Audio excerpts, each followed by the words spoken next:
You never quite know what to expect with spin-off games, you know that? While many people, myself included, figured a follow-up to Hyrule Warriors would happen eventually, we got blindsided by the announcement of one that also doubled as a prequel to Breath of the Wild. And I mean really blindsided. How they kept this thing a secret all the way to 2.5 months before release is beyond me. Now that it's been 2.5 months since Age of Calamity came out, the player base has been wondering something. Will there be DLC? Oh, and just how does every character on the roster measure up against each other? So, how about we answer the latter question in the form of a tier list? Fair warning, this will be covering every unlockable character as of right now, including post-game, so there will be story spoilers. And the usual caveat that this list is just my personal opinion, and while I've done my best to assess everyone's strengths through both research and hands-on experience in my 98% complete save file that only has a couple Korok Seed side quests left, this will still be an inherently subjective topic. If there are parts you disagree on, that's pretty normal. So, without further ado, let's begin.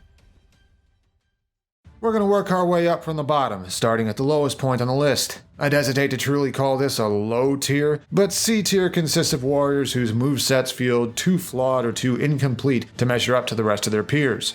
And first, someone who seems to be widely considered the worst in the game.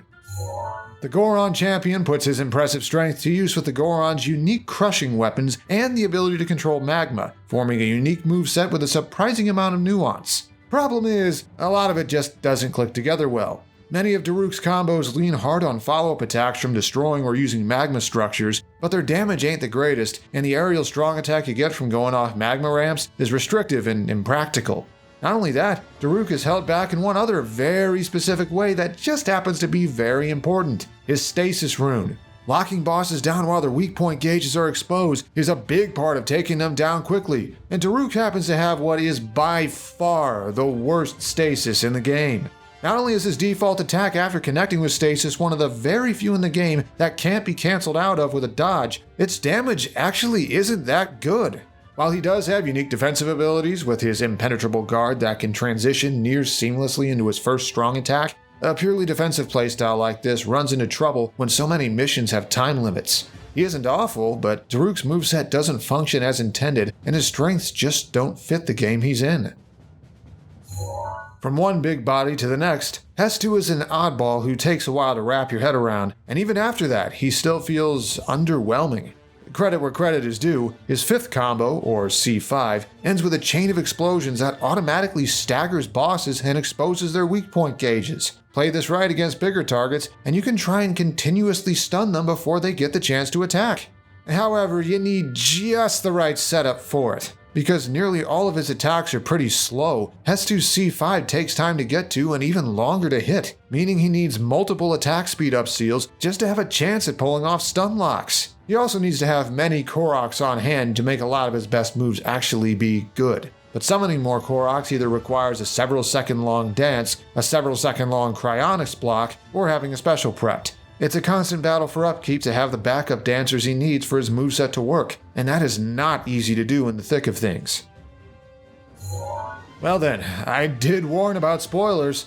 Riju's standout trait is her notably strong dash attacks, to where she often gets more mileage out of them than her regular attack string. Pro tip, pressing X while standing still starts your dash with the enhanced version right away. Stack enough dash attack damage seals, and you'd be surprised where her damage output can go. She's even one of only 3 warriors with a shield for parrying attacks and deflecting guardian lasers.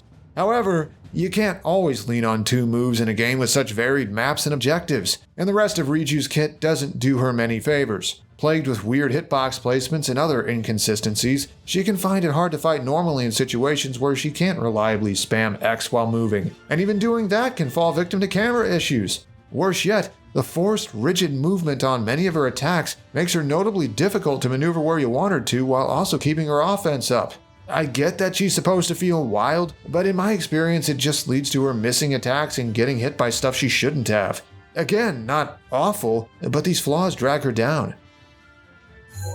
And now, the reason why this game's plot could happen in the first place. The first thing about Terraco is how small it is compared to everyone else. Being able to avoid hits that have caught other warriors can come in handy. Terraco's unique action also lets it do a whole bunch of different things, from peppering enemies with rapid-fire shots or charging up a stronger laser with crowd-clearing potential. It even synergizes with several strong attacks. but even that can't overcome what, at least from my experience, feels like underwhelming damage output. Sure, this little robot has a lot of tricks up its sleeve, but so many of them feel less potent than the more straightforward stuff other warriors can do. And maybe it's just a placebo effect, but it feels like I always have to work harder with this character even with C4 and C5 confirms. Not only that, while Terrico has 2 strong attacks that can stagger enemies, they both happen right at the very tail end, after the strongest parts have come and gone, and don't last very long for you to capitalize on. Oh well, this little fella's non-combat functions were what saved the day. Our next stop is B tier. Like a B-letter grade, these warriors are pretty solid overall, but either have something holding them back or don't quite have enough to put them over the top. And first of them is 100 years before he served as Link's final shrine trial, sort of, the Master Monk brings an unconventional moveset that wouldn't feel out of place in the first Hyrule Warriors. He puts strong emphasis on setups using different ancient relics, and they're actually quite effective when they're prepped right, offering area of effect attacks and concentrated damage in different ways depending on which finishers you use. Especially once you pick up on certain tricks, like using his C3 to summon 2 iron balls and then immediately going giant to hit both at once and pick up 2 charges for the cost of 1, or taking advantage of how much damage his C5 shrine entrance can take by repeatedly hammering it and getting your charge back +1 every time. Even on its own, his massive form grants an immediate source of crowd control and knockback resistance if you don't want to lose your momentum. So why isn't he higher up? Well, Maz Koshia leans hard on these relic setups. The rest of his kit outside of them is really clunky and inconsistent. This warrior lives and dies by how often his big brain plays succeed. Took a while for him to show up, but next is the first of Link's multiple movesets. Fighting with a spear gives him a special focus on burst movement and closing distance quickly between himself and enemies, with multiple strong attacks that send him flying forward and a charge thrust for his unique action that he can whip out whenever he wants. This is basically Age of Calamity's Zone Breaker moveset. Helps him capitalize when weak point gauges show up even if the enemy's out of range, which synergizes well with the sheer damage he can rack up against single targets. A charged C4 in particular just mauls weak point gauges, and if you stasis an enemy while their gauge is out, you'll have no trouble at all charging it. So what's the catch? Well, boss killer movesets like these in Musou games tend not to do so well against crowds of enemies, and that is especially the case here. Most of Link's spear attacks hit in a straight line, aside from his C3, which is weak until the last hit, and C1, which makes you stand still and charge it first. Best pair this moveset with an ally who has better crowd control. Oh boy, don't let him find out I put him down here. Personally, Revali prefers the air, as his flight mode moveset puts him above most enemy attacks and gives him nigh unmatched spread damage that makes him perfect for mowing down waves of mooks. He'd pair well with Spear Link. Much of Revali's moveset revolves around finding ways to get airborne, whether from his lengthy unique action, finding a wall to jump off of, or finding an enemy to grab with his grounded C3 so he can follow it up with the bomb arrow volley and then dodge at the end to stay in flight. Yeah, complicated. He also has a notably good stasis rune, letting him fire a volley of arrows and then dodge cancel out and also do a regular combo before it ends. But despite all this, Revali's still not that great in 1v1 fights. He's not punchless, but his grounded moveset is underpowered, and his options to get airborne against bosses are either risky or require there to be a flunky to grab. Best pair this moveset with someone who can kill bosses more efficiently. Speaking of bosses, the big bad himself winding up playable after you beat a certain post-game map was an interesting surprise. This clearly non-canon diversion has all the power you'd expect from he who wields the Triforce of Power. Even his weak attacks shred through enemy health bars enough that you can get a lot of mileage out of his standard combo alone. And his Magnesis rune is unusually powerful, with a wide area of effect even without grabbing anything made of metal, and dealing heavy lightning damage that even staggers enemies touching water or on maps where it's raining. And once his Calamity mode activates, all bets are off, as he chains attacks together in ways he couldn't normally and staggers bosses just by mashing buttons on them.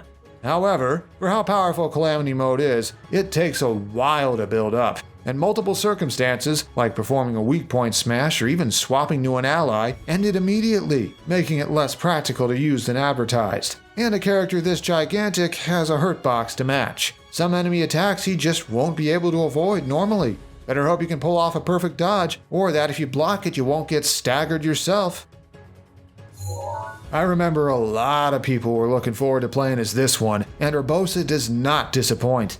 Another moveset geared to deal high damage in a small space, Urbosa can stare down the fiercest of foes and hold her own. Get the hang of managing her lightning gauge, and her extended C5 and C6 will make weak point gauges disappear with a snap of her fingers. But what puts her a step above Spearlink is the extra versatility she offers, like being our second shield user, letting her parry attacks and reflect guardian lasers, or having a mid-air weak attack with unusually long range that she can use far more times before dropping down than the usual limit of 3 if she uses her unique action for a brief moment to reset them, giving her another means to chip away at weak points in ways that fit her perfectly. However, just like Spearlink, Urbosa has issues dealing with large swaths of enemies at once. It's not as bad as Link has it, since her extended C6 can handle it, but doing so requires more commitment than most other warriors would need. Now we're going places. A tier is where we find the warriors who can truly hold their own against nearly anything that Calamity can throw at them. Let's start with someone you might not have expected this high up. Sneaking into the higher tiers is this buffoon, showing why the Yiga respect him despite how much of a slacker he is. At first glance, Koga's moveset can feel very awkward and difficult to work with, and, well, even after you get the hang of him, he's still pretty awkward. It's kind of his thing. However, once you learn the ins and outs of his combos, the more apparent his upsides become. Like a C3 that acts as a long-lasting dash attack that goes on without you at the end, a C4 that staggers and deals high concentrated damage, and a C5 that combines the effects of both. But that pales in comparison to what happens when Koga's stress builds up, because Big Glowy Blast is a multi-hit, staggering, weak point depleting ray of death to anyone unfortunate to be in front of him. And once you realize just how quickly his C4 and C5 build up stress, and how you can press ZR right after the meter tops up and before he starts throwing a fit to let loose immediately with no meter management required, well, in fighting game terms, it's basically an instant I win neutral button. Don't sleep on this guy, even if he's usually the one doing the sleeping. I know, you're thinking, what? How are the Great Fairies this high up? Have you seen how easily they get hit by everything? Or how slow to a fault their attacks are? What are they supposed to do against any kind of prolonged pressure? But here's the thing, beneath the surface of this seemingly deeply flawed quartet lies some broken secondary effects. Have you noticed how the Heart Blast from their C3 slows enemies down significantly for a while? Or how their C5 acts like a command grab that pulls in any enemy nearby, regardless of what they're doing, and leaves them staggered afterward? And while dodging enemy attacks is a challenge, their block is nearly impossible to break through. But it's their unique action that pushes them this high up. Each fairy's flowers do something uniquely important. Terra, with the white hair, deals AoE damage with massive range. Mija, with purple hair, creates a shield that nullifies up to 2 attacks. Kesa, with pink hair, turns her flowers into projectiles with absurd range. And Kotera, the blonde, applies a stackable defense debuff with her flower's second hit. You can even stop them from switching at the end if you dodge cancel before then. Use these effects well, and the fairies are a powerhouse despite their size and slow attacks. The princess herself has arrived, and you might be thinking, wait, how's her Sheikah Slate moveset this high up? At first glance, Zelda's standard attack string is very underwhelming, and her combos, while effective once you unlock their last parts, are unwieldy to use. But with some practice and research into what her moves can do, or consulting a guide, you'll find much more than meets the eye.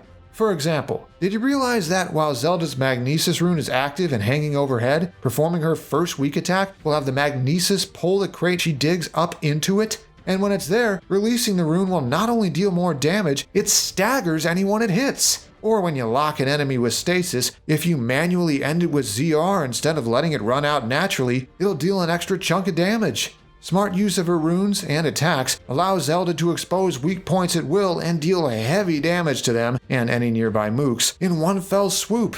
And since her runes recharge faster than anyone else's, she can go for these kinds of setups far more easily. Kind of like setting up and asking if you've subscribed yet if you're into my kind of content and turn notifications on since the algorithms are into that kind of thing. Must have taken a lot for this cowardly Goron to jump back in time to help his ancestor, but maybe Yunobo didn't have much to worry about after all, because he's actually very capable of putting up a fight. His gimmick of using his unique action to set up enhanced versions of random strong attacks is front and center in his moveset. But the real reason it's so effective isn't the increased damage, it's the fact that all of Yunobo's enhanced finishers force out weak point gauges. This gives him more chances to stagger enemies than nearly anyone else in the game. Not only that, the unique action itself gives him a way to cancel out of certain animations that is less committal than dodging and sets up a buff to then use during his next combo. But since each type of protection only enhances specific attacks, Yunobo's game plan isn't as consistent as he might wish it was. He either has to roll with whatever he gets, or find another opportunity to pull out his rock roast, which is easier said than done when you're in the fray. Still, the power available makes it more than worth it.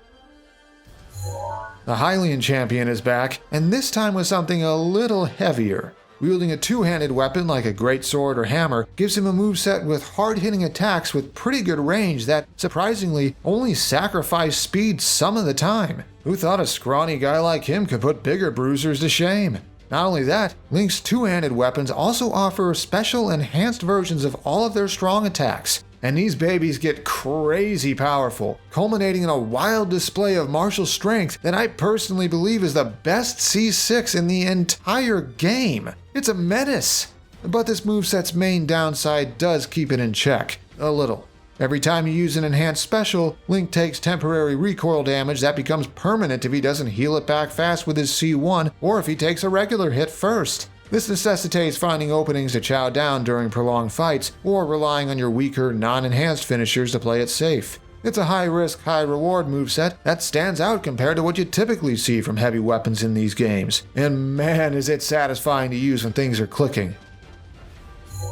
Awakening her divine powers gives Zelda access to a whole other moveset with its own upsides. The main one being damage output, purifying monsters with sacred light in no time flat. There's even a built-in gimmick between its two types of moves. Those that create rings of light mark enemies with a debuff that makes them take more damage from attacks that create arrows of light. Even the fact that you can't bail out of this moveset's stasis attack hardly matters because of how much damage it deals on its own. And that's before you tap into her luminescent form, channeling the goddess Hylia's radiance to basically spam strong attacks with reckless abandon as long as you don't run out of special meter. Needless to say, special attack charge-up seals are a godsend here. But where Zelda can smite single foes and bosses with ease in this form, she's not the greatest at dealing with crowds. She's not lacking in moves that hit large areas, but the varying range on her strong attacks means she has to choose whether to hit in a narrow line, or a circle a ways away, or a short-range spread shot formation. But pay attention to the battle and how the enemies are grouped, and it's only a minor hassle. Turns out the King of Hyrule can do more than just diplomacy and tragically strict parenting. As this game's token stance character, Rome's attacks vary in use depending on which guise he's wearing. Donning his royal attire and a claymore lets him focus on concentrated damage with slow yet powerful blows, while his great axe focuses on faster strikes and crowd control while disguised as a hermit. This unusual amount of versatility lets him tailor his playstyle to best suit whatever situation he finds himself in. And since he also has the ability to swap guises on the spot after a strong attack and immediately follow up, his single target damage gets even higher thanks to being able to pull off back-to-back strong attacks at any time with no strings attached. His Majesty can steamroll even the biggest bosses once he gets momentum going. Though a force he may be, Rome still has a couple shortcomings. The lack of a consistent projectile limits his combat options since he's always forced to approach, and his stasis rune is notably slow to come out, giving him less time to react to an exposed gauge. But both of these can be worked around easily enough. Here we are, the highest tier for those few warriors whose powers rise above all others. And beginning our top 5 is... The Zora Princess brings her spear-fighting skill and power over water and life force to bear, and I gotta say, it feels like one big apology for how weak Ruto was in the last game. Fighting with a highly versatile mix of waterbending and spear strikes, Mipha's moveset can wipe out crowds and wear down bosses in equal measure. Accomplished with multiple strong attacks designed to pull enemies into a smaller space to make them easier to hit even after they've ended. And her unique action flows right into this, able to create a fountain of water and then warp to it, or to the middle of the water formations made by several strong attacks, and continue with a longer string of aerials than anyone other than Rivali. Since Mipha summons another water fountain when she lands with a mid-air strong attack, it gives her unmatched ability to approach opponents and chip away at their weak points. She even has the unique ability to heal allies with several moves and even heal herself with her special attack, making her the ideal choice for longer solo missions or any that require protecting allied captains. Sure, Mipha's damage output isn't as good as the other top tiers, but that's hardly a drawback with everything she's capable of. Is there something in the water in Zora's domain? Among spear users, the Zora champion is outdone only by her brother. Is anyone surprised they made sure the fan favorite would be this powerful? The ever-optimistic prince boasts an array of hard-hitting attacks that sacrifice little in range or speed. Though his strong attacks tend to last a while, their constant damage means it's rarely an issue. He even has multiple setups for stun-locking large bosses with strings like his C5, and they don't require heavy investment in his attack speed to pull it off. And proper use of his unique action kicks Sidon's offense and defense up a gear, turning his strong attacks into an overwhelming force, including a C6 that gives two-handed Link a run for his money and granting temporary super armor after they're through. You can even press ZR in the air when not prompted to cancel out of some moves and lag early. The prince's only downside? His runes aren't the greatest. With a short-lasting stasis, a magnesis with a long animation and narrow range, and a remote bomb that, while fun, is difficult to aim, he's better when relying on his own goddess-given talents. Hey, anyone remember this guy at all from Breath of the Wild? Well, he's gonna be remembered now.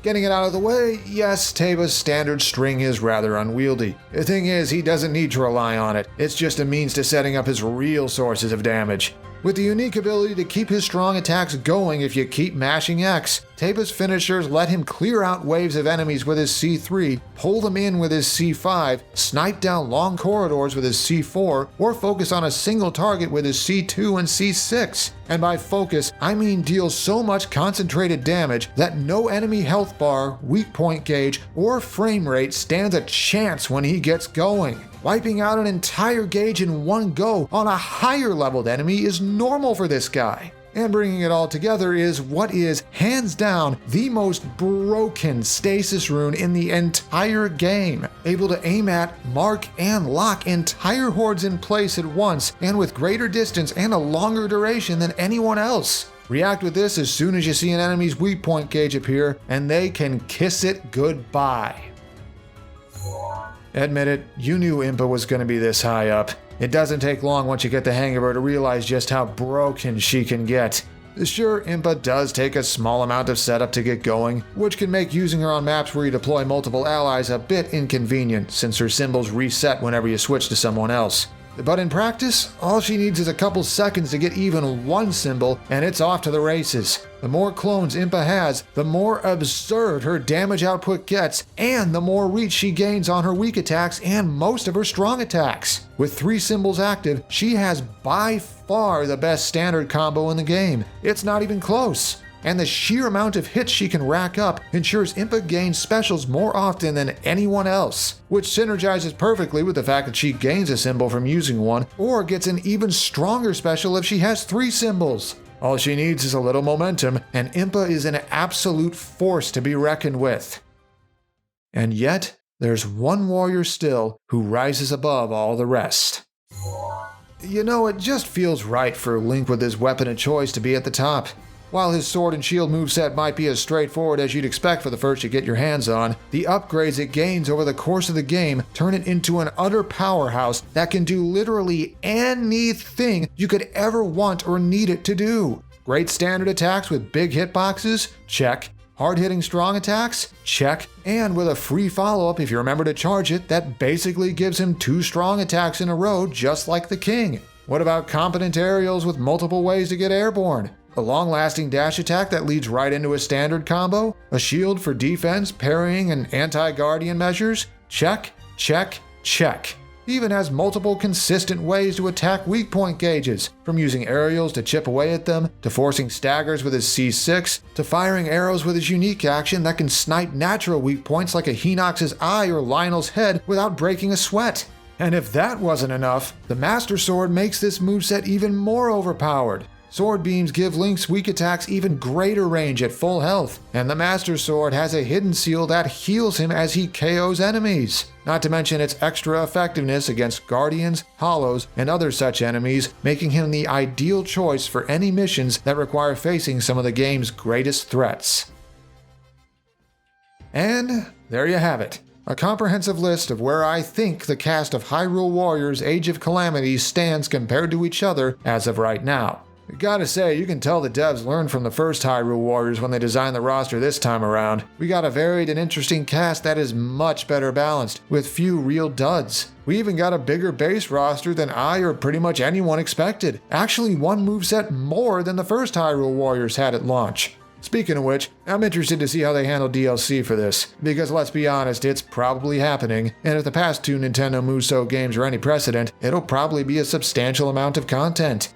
Are there any characters, or new movesets for already present characters, you're hoping for? Who knows, maybe they'll sneak in content from the Breath of the Wild sequel if the timing works out right.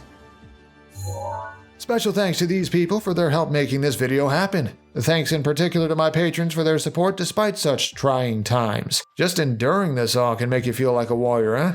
So, until next time, keep hanging in there, alright?